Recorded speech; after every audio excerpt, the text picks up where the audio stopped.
Good evening, ladies and gentlemen. Welcome to the show, Star Trek Online. We're coming to you live from pretty much everywhere in the world.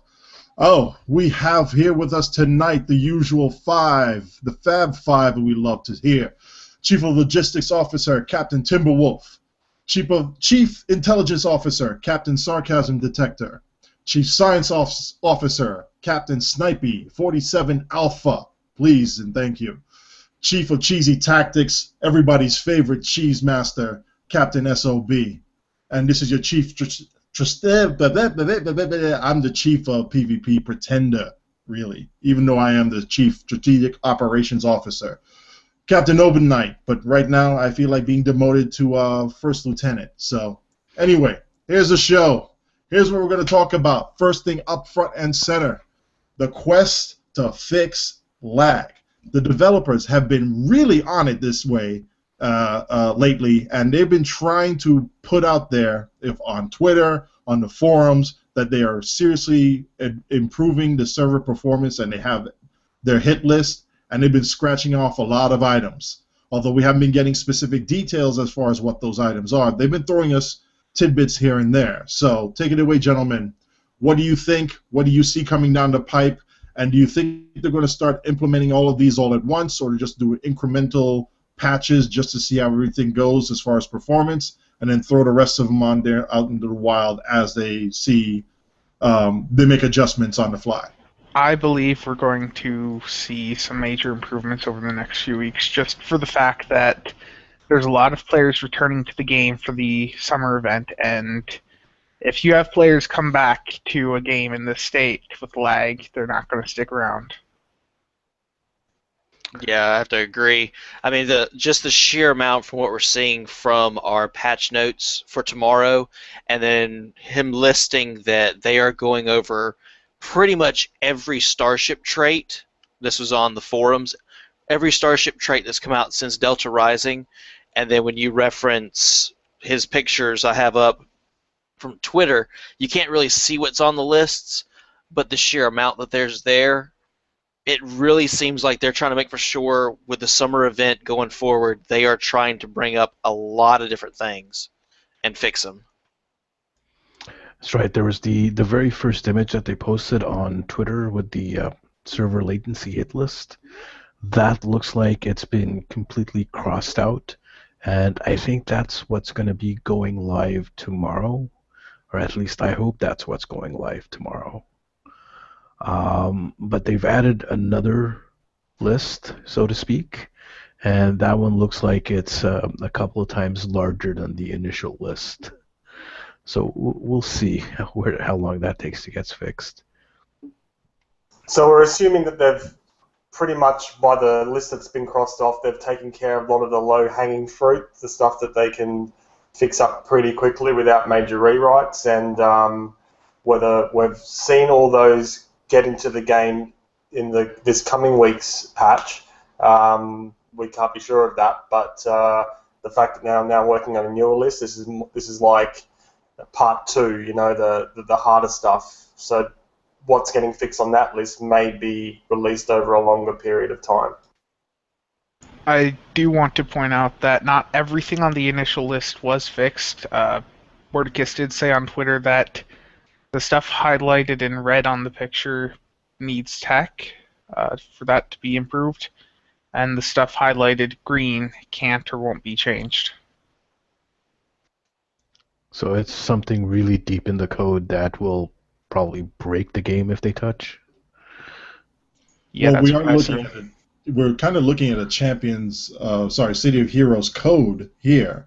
So they more or less, I'm just speculating here, more or less kind of built the game around that initial code and figured, okay, we can make that work. So I guess now they're reviewing it and say, oh, whatever future plans that they have, that's the code as it exists right now probably would not make life easy for them.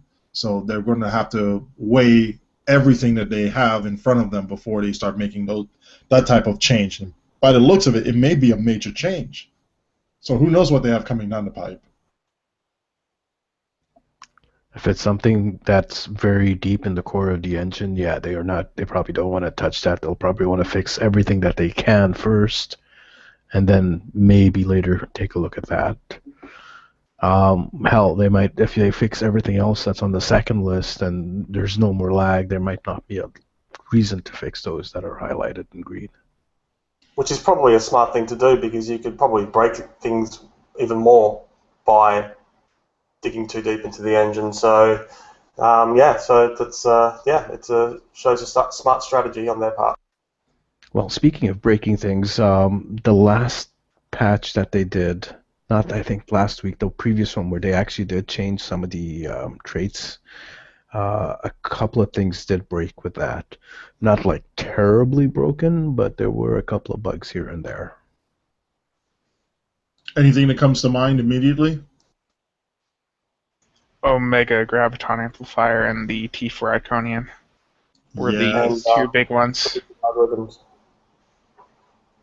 Yeah, but everybody has that now if they have access to them. Based off of what I've seen, that was not mentioned in the patch notes. Well, firstly, it only comes up when you're using Fire at Will. When you're using any other weapons buff, the Graviton Amplifier and the Tier 4 Iconian trait don't activate. And predictive algorithms is in that list as well. It only seems to come up when you use Fire at Will. Let's not touch Fire at Will, please. The last time. Let's touch Fire at Will, please. The last time they touched Fire at Will, it broke for 3 months.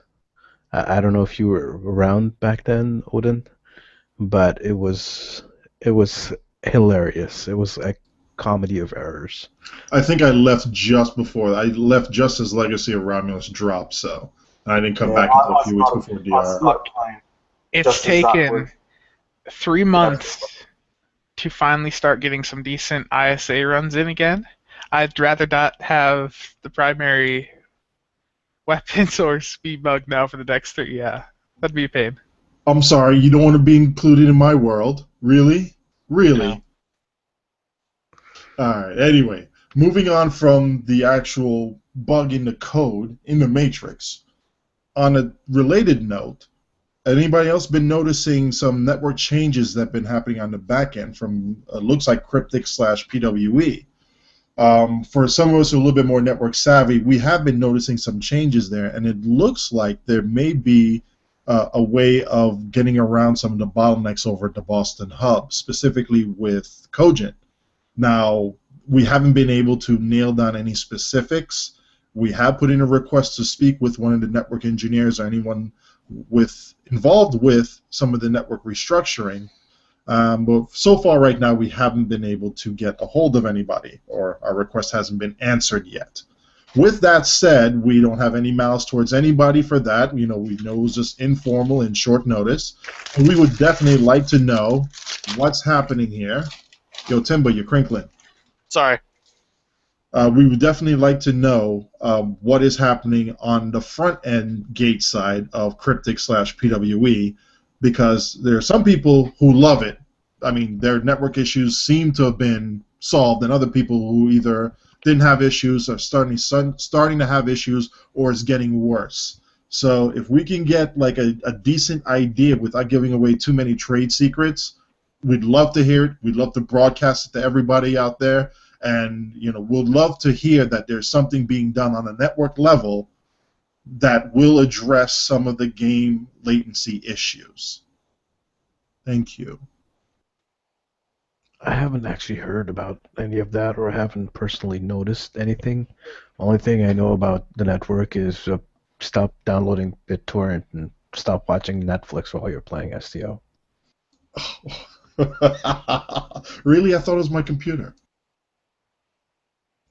Yeah, upgrade your drivers, man, and your video card, and your network card. Jiggle the mouse. I do need to jiggle the mouse a little bit more.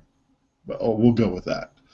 Moving on from there, we'll discuss a very brief listing of the patch notes, the big highlights actually, because the patch notes are long and extensive, and pretty much is more or less a direct copy from Tribble. So it's going to be a 1-for-1 from the old Tribble notes to holodeck.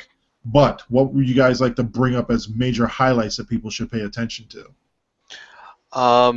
Well, if I may begin, there was 3 primary that I had. If I can make for sure I hit all 3 of those, the 2 majors out of those, I noticed that for research and development, one of the things they are changing about that, and it's probably going to make a lot of people, especially I would want to say more casual players that don't have a lot of dilithium, they are removing the timer for completing upgraded items to the next mark, which means if you're upgrading from Mark 10 to Mark 11, instead of having to wait an hour for it to upgrade or spend dilithium to skip that hour, they're taking away that entire process. They're making it to be the same way that it is if you're upgrading Mark 14 Ultra Rare to Mark 14 Epic.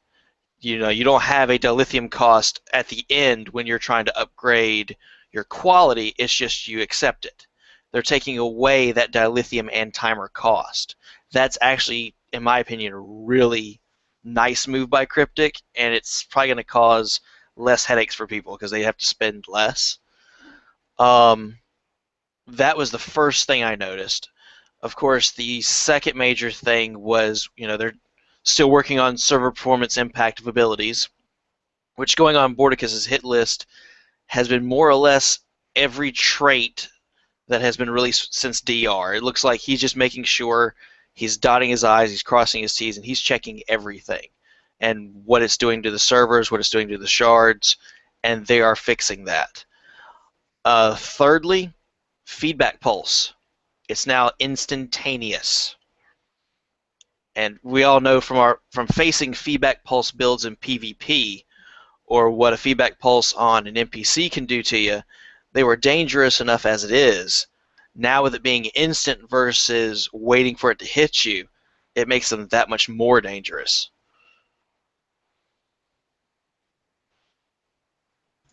With feedback, it'll still be crap for PvE, but that's a massive PvP buff. It's crazy. Well, it's crap in PvP, it's crap in PvE if you're using it against the NPCs. The NPCs are using it against you. It's not that crappy. It kind of hurts. Oh, that's true.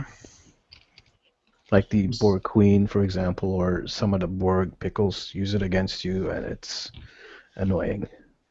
I'm sorry, I do not know what this feedback pulse thing is that you guys keep talking about. Well, after the show, mate, come. We'll do a 1v1 versus my Vesta, and I'll show you. Okay, sure. Feedback pulse. Yeah. Oh, wait. The Vesta's got the console for your torps, mate. Oh, that one. Yeah, you little sleaze bag. Anyway, so with that, anything else that we want to discuss about the actual patch notes here? And yes, we got a message from Vel stating that also applies, as far as the no cost on upgrades, that also applies to rarity changes as well. So if you're going from a very rare to ultra rare or ultra rare to epic, free, enjoy it. Wow, didn't realize that. That's fantastic. That is absolutely fantastic. I will be crying over the 16k dill I spent today to make my Iconian core and ROM engines. I didn't feel like waiting 10 hours. Ouch. Kind of sore right now. All my stuff is already at Epic, so it's Yeah, I could have waited a week on one of mine too anyway, but still, no big deal. It's a nice change for the long run. I've got Yes, it is. quite a few tunes that I need to upgrade stuff for, but it's a pain for what I have already. So we'd like to do a shout out to Jarvis and Alfred for that nice little tidbit of information there. Thank you very much, and thanks for listening. Go on, Snipey. So I guess in perspective of the overall cost, if you are unlucky like I am to get into the 30 and 40% when upgrading rep items, the overall, as a percentage of the overall dilithium cost is actually not that much, but it is something that irks people. That, geez, you finally get it to go up rarity, or you finally get it, you get it to go up rarity, and then, like Spencer just said, you got to wait 10 hours for the warp core to finish cooking, and that, or you can pay 8,000 or 7,000 dill to finish it early, and as a percentage of the overall cost, it isn't that much, but it's just something that I think will be very well accepted by the community. Well, not only that, I mean, a lot of people, when they do that, they say, okay, this tune's not playable, so either go play another tune or they log off for the night. Well, they start a whole upgrade chain. They're down, and according to Cryptic, they want to keep captains in their seats. This is definitely one quality of life improvement where you say, hey, you want to upgrade? You've already paid the cost. Go fly it right now. Yep. Love it. It's a fantastic improvement. Absolutely. There's one thing I want to comment here on the patch notes that I'm sort of scratching my head about.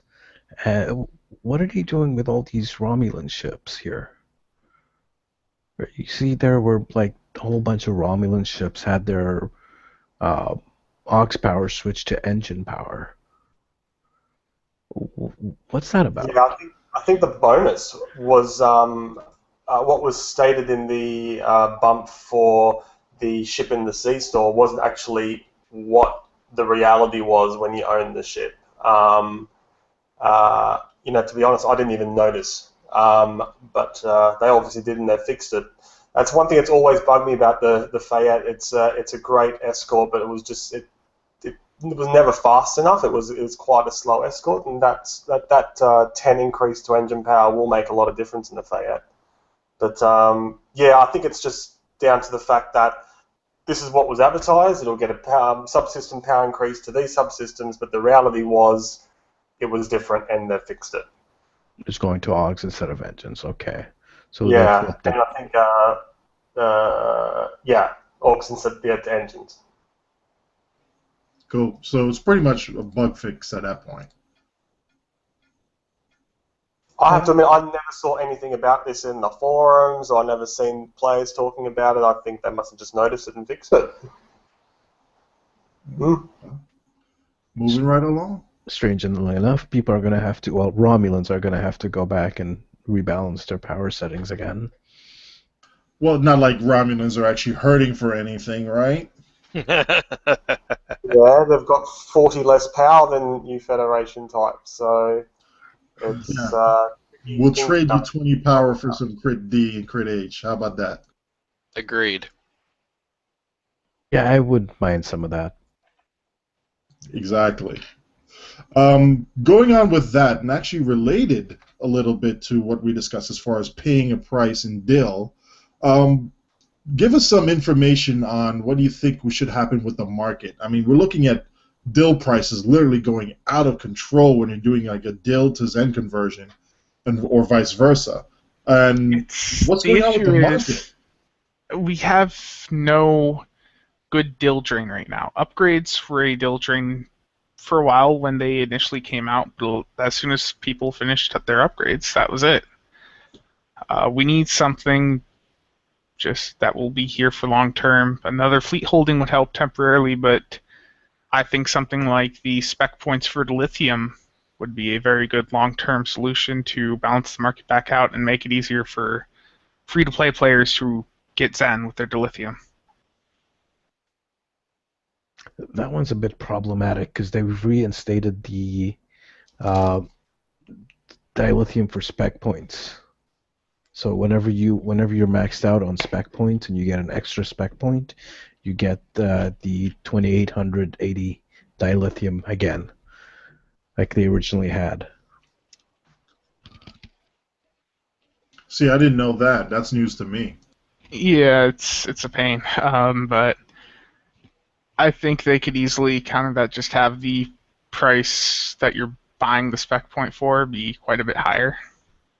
I mean, I could see easily paying 25,000, 50,000 Dill per spec point. Yeah, but what about us casuals that are around here that don't have like 8,000 or 9,000 toons to be able to start trading in Dill for? Wouldn't that more or less break us because we don't have that much time to farm our toons? It fits in with how everything else in the game is. It's not forcing you to do it. It's you're paying to get it faster. That's a very steep price, though. What would you consider a reasonable price? I would just prefer if they made it a little bit easier to get the spec points themselves. instead of having to pay for them. Like I said, you already get dilithium for getting extra spec points, so it kind of doesn't make sense to spend dilithium on spec points. Just make it easier. But I know you're looking for a dill sync. I'm not sure if spec points is the right way to go about it. Well, there may be other things that you can go in game. Like I would pay dilithium to be able to change the seating on a ship from being like either plain Jane to command or pilot or intel or have a hybrid of all of them. So I wouldn't mind doing that. I don't think that would happen there. Well, you know, it's worth a shot to at least mention it. But you know, I'm pretty sure if we asked the people on the forums, hey, what would you pay dilithium for? And they brought up their list, you would see at least 4 or 5 different common things. What they are, I don't know off the top of my head, but you could always wrap around the 4 or 5 major common themes or headings, whatever grouping you want to put on there. And then they could probably take that Cryptic, they being Cryptic, could take that and say, okay, you know what, let's pass this through our own internal testing and feedback and see how it goes, and if not, then put it out there for production. That way they would have another area of revenue where people buy Zen, convert it to dilithium, and then just start spending it on whatever these things are. All right, and with that said, we will go on to the upcoming event and the new ship. Give us the breakdown on what's going on with the event and what's going on with this new ship coming out here.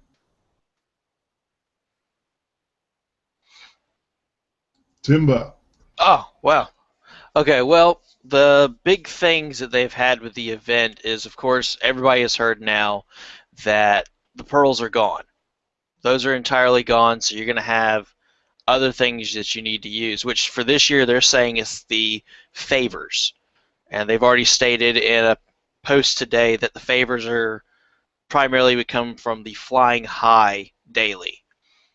Another thing they noted today is you're going to get more favors per completion of whatever event, party, dance, whatever you want to do on Ryza. You're going to get more favors for this warship or for any other of the things you're getting out, the pets, the clothing, whatever the case may be.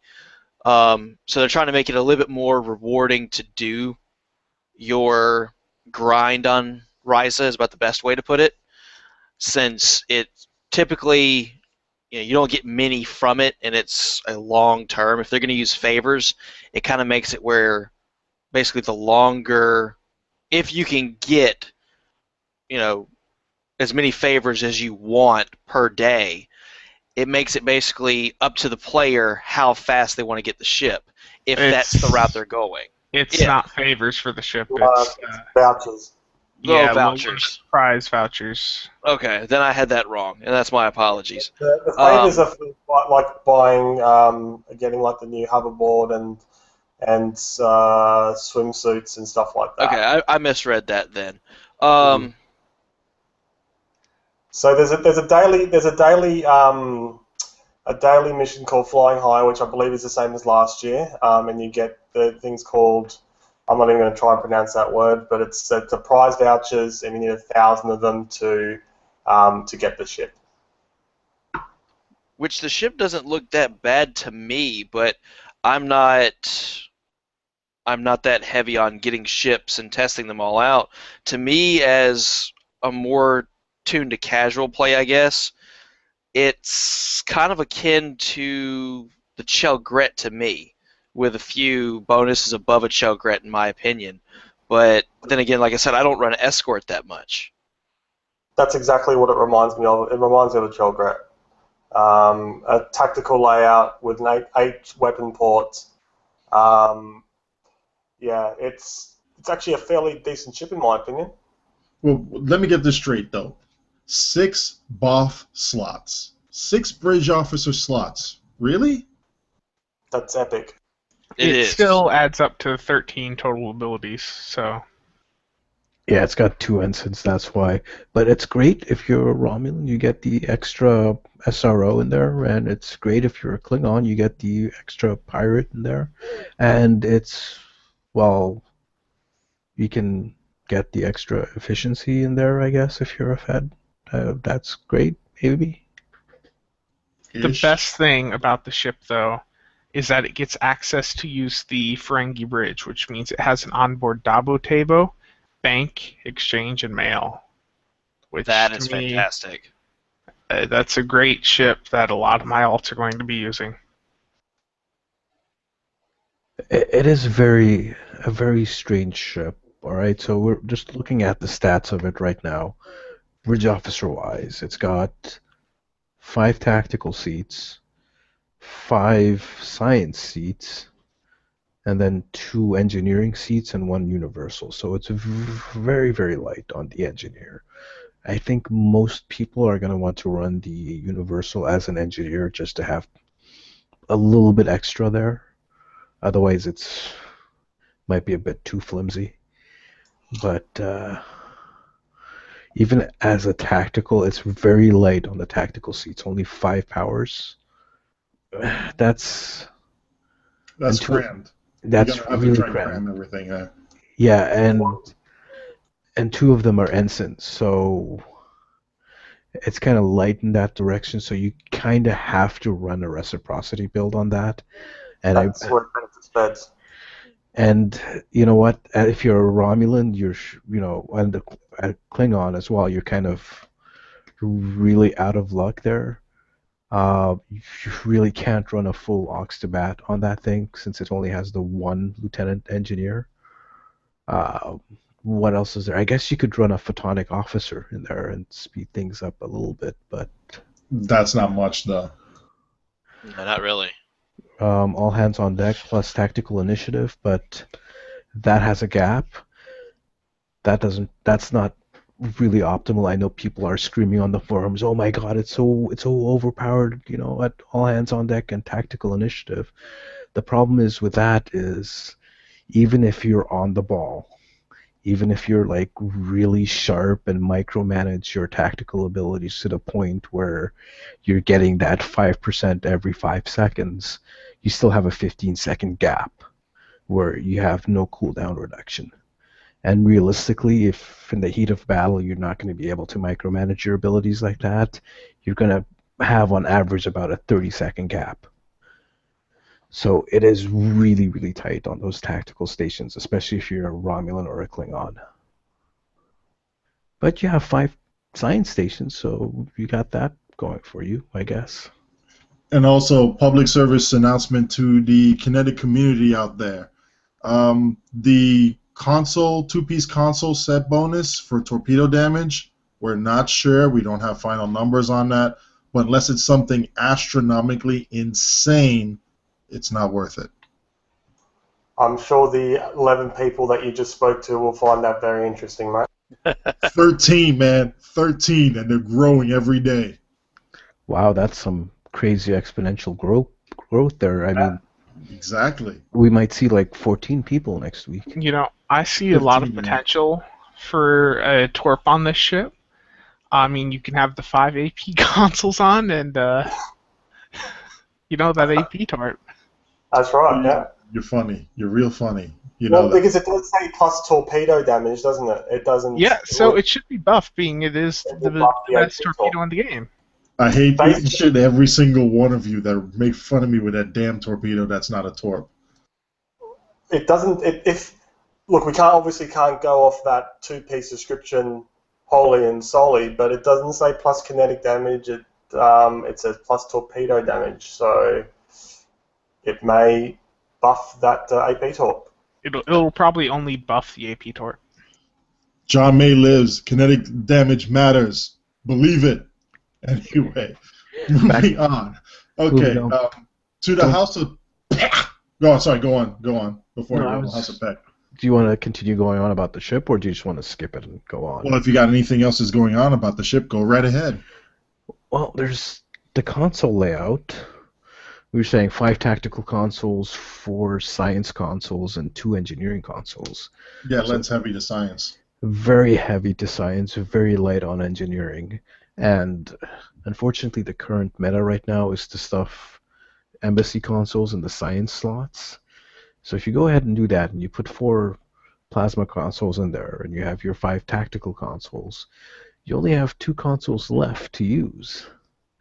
So, again, another tight fit, but it can work out. You can put like the flow cap consoles in there, 4 flow cap consoles, and then you're going to have some pretty epic drain boat. Especially with the trait that this ship comes with. The one that affects Tychon's Rift, Tachyon Beam, and Energy Siphon, I believe. Yeah. And of course, it gives every time you use one of those abilities, it gives you a small Nadion inversion, or if you want to think of it another way, a very short Marion.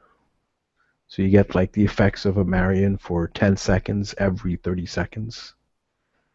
It's a surprisingly interesting trait, and there are engineers out there who are kind of miffed that it got taken. Yeah, I'm curious about the full stats for it. It looks like it may be promising. Yeah, especially we'll the increase the power level. Yeah, I really want to know the exact details of those. But the last thing on this ship is the console itself, and it looks like we have another gimmick console. Unless we can specifically know exactly what kind of buffs it gives or the magnitude of those buffs, it'll probably be one of those throwaway consoles that no one ever uses. But then again, if you want to use those consoles, you kind of have to give up something important. Like we said, 5 tactical consoles, 4 science consoles, and you have 2 engineer consoles for your universal. So you're going to want to use your plasmonic leech and your assimilated console. What are you going to give up? You're going to give up binaural infusion circuits, tachyokinetic. Wow. No, those are already not on there. I'm just talking out of those that you have there. So you already have the assimilated and the plasmonic leech, the 4 science console, and the 5 pack consoles. Yeah, well, yeah, you're going to lose out all those other things there too. So what looked to be a nice fall plasma explosion boat just suddenly became, but it's not going to hit as hard as one would think. Yeah, I think a science captain can make interesting use out of the ship if the exotic damage bonus is high enough. Even if the passive is moderate, and you do lose the passive for 2 minutes after activating the console, if they say significantly, it's just how significant is that? If you're approaching or exceeding what the constriction anchor does to exotic damage, it may be useful with a science captain, particularly when you do put out a lot of exotic damage. You do start approaching Odin Knight levels of threat generation from the NPCs, so the shield hardness and healing would be beneficial during that, and also depends on the duration of the effect as well, which they don't state there. If it's only 10 seconds, then I completely agree with Sarcasm Detector. It's going to be a throwaway console. But if you do get the buff for a long duration, and long for me from that sort of thing will be in the vicinity of 20 to 30 seconds. For a science captain, particularly for a science DPS captain, that might be a pretty decent console.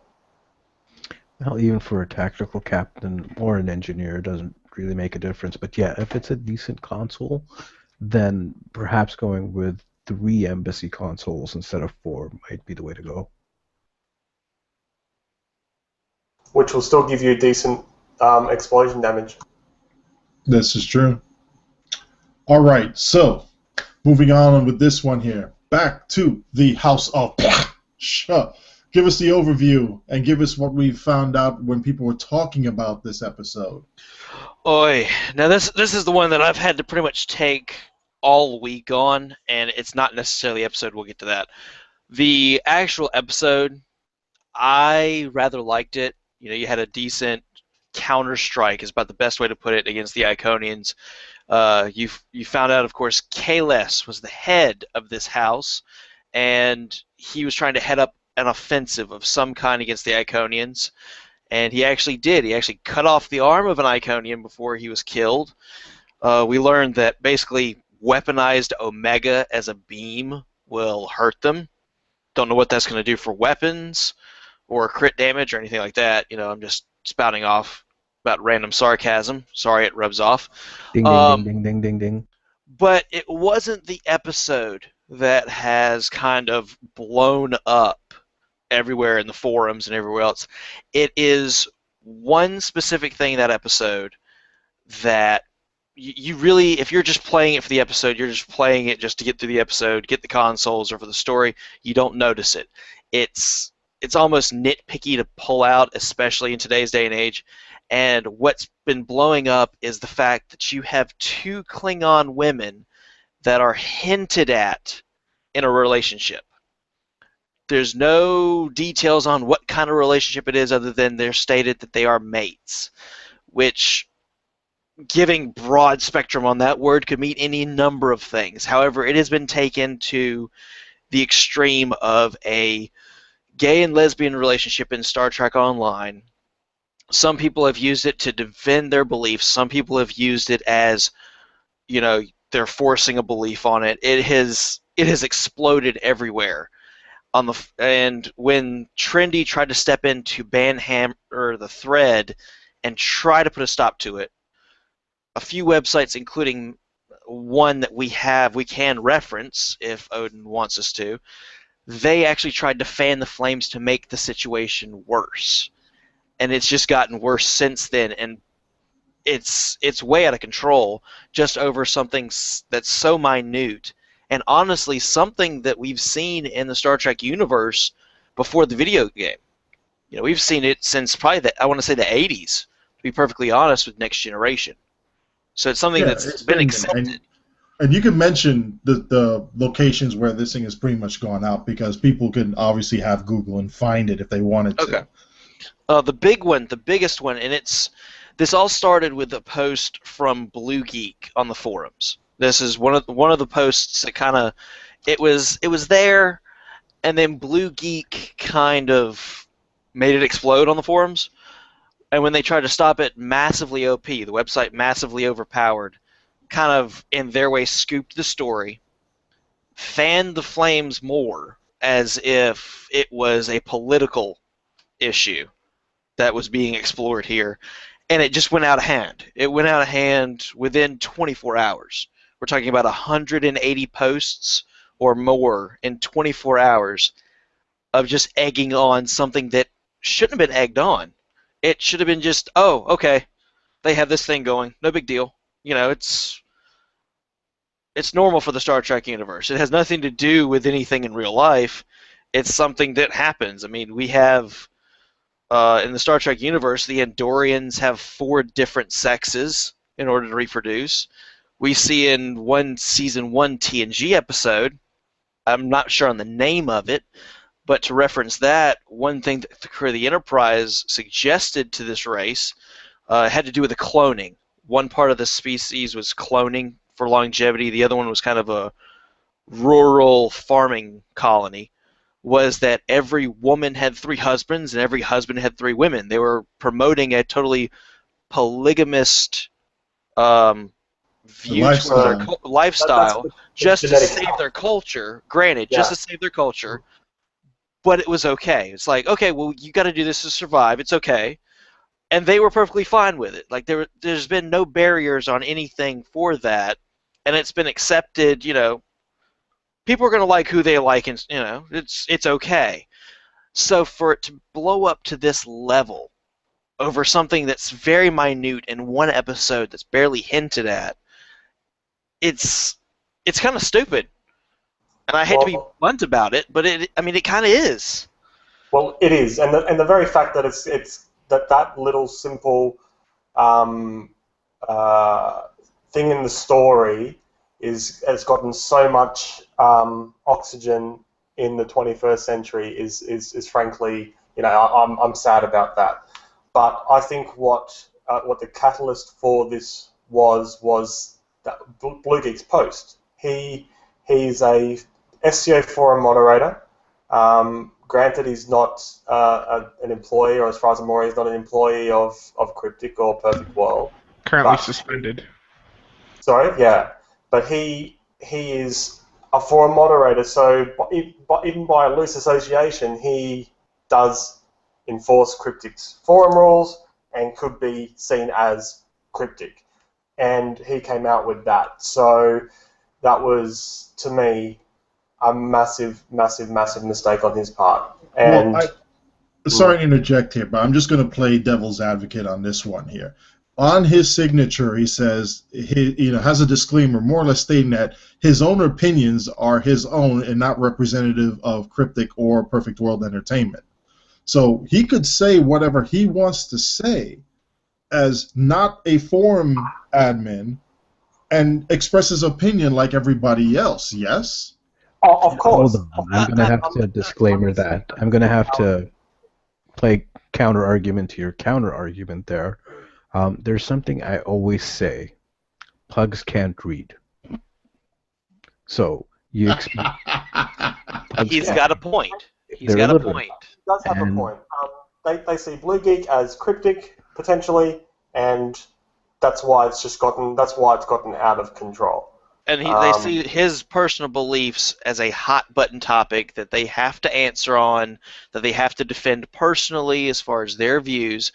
So everybody has to chime in on it, even though it might not be representative of the company, even though it has nothing to do with anything. Everybody now feels they have to chime in on this issue. Well, it was also, there were some groups that do not like Blue Geek that were taking major advantage of the situation. Which adds a whole nother dimension to that already volatile situation, and there are some predators who saw an opening and they just went after him. Hold on a second. You guys are confusing me a little bit here. You mean there are haters on the forum? What? What, haters drinking Haterade? No, never. Yeah, it's hard to believe, but if you look and do a bit of analysis, you should come across some. Go back to all our lag posts to find certain haters. Like you shattered my world there. I was thinking it was such a nice place to visit, but now, man, I don't know anymore. Well, it used to be friendly until, people with kinetic abilities moved in and just ruined the neighborhood. Yeah. People with kinetic abilities saying that the plasmodic leech is overpowered, get rid of it. That's probably you deserve it. True. Those people need to be shot. But I agree with Timberwolf. It was blown out of proportions. I don't even want to really talk about the issue no more. It's normal. Just deal with it. Pretty much. There will actually be an after show bringing up this topic specifically and why, even though this is concerning a very minor mention in a video game and why it had such an epic outbreak here, why this actually has real-world implications going out here. And that's actually going to be discussed on the after show of the show concerning this. So this video game is actually going to bleed into real life, and you're going to hear about it afterwards. So wrapping this show up for STO itself, is there anything else you gentlemen want to touch on before we get out of here?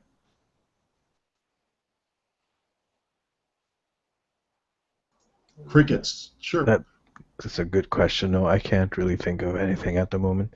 Oh, by the way, it's nice shout out to Loot Critter from last week. Absolutely. Well, come on. He was going to be on the shout-out anyway. Pretty much he's going to be a staple on here. We love you, Luke Critter. Thank you very much for the information as well as the shout-outs that you give to us. Everybody check out Luke Critter at lukecritter.com. You want some information, he's got it. He's always blogging about it. He's got a pulse with the devs. He's got a pulse on the community. And he's definitely got a home here with us. So, hey, Luke, if you want to come on there onto the show at one of these days and actually put voice to your words, door's wide open for you. We got a mic here ready for you. Well, I don't know about the love part. I mean, me and him have butted heads quite a few times, but I just appreciate the fact that he's reposting our show again on his blog. Yeah, there's no hate here. And by the way, Jenna, congratulations on you, Priority 1 takeover. You know? Nice work. Congratulations. Yeah, I get paid in like high fives, which is great. I'm Nothing sure wrong with people a will high be, five. I'm sure people will be bringing you plasmonic leeches and whatever in game to your feet, and probably dropping ships on you left and right. So. Oh yes, the old cult of Jenna. I mean, I haven't heard from them in a long time, but if it still exists out there, be nice. Send me your EC or any valuables. I'd really appreciate that. Actually, I absorbed half of your cult and then now belong to part of the kinetic community. If I'm you sure had taken that- half of my cult, then you would have like thousands of people in your community, and you barely have like 3. Ouch. Hey. The rest of them are training right now. And it's 13. 13. Anyway. So, from all the captains here, Captain SOB, Captain Snipey 47 Alpha, Captain Sarcasm Detector, and Captain Timberwolf, this is Captain Overnight. We'd like to thank you all for listening to us here on the show. Check out the after shows. We got the links on here. Double shout out over here to Vel, that's Jarvis and Alfred. He started up the forum thread on here. So what would you pay? What would you buy for Dill? It's going to be out there. We're going to put the links up on the site here. Enjoy the game, people. It's going to get fixed. It looks like it's going to get fixed. We have some faith. We're going to believe in it. We're going to believe in it. Cryptic, deliver. We're out.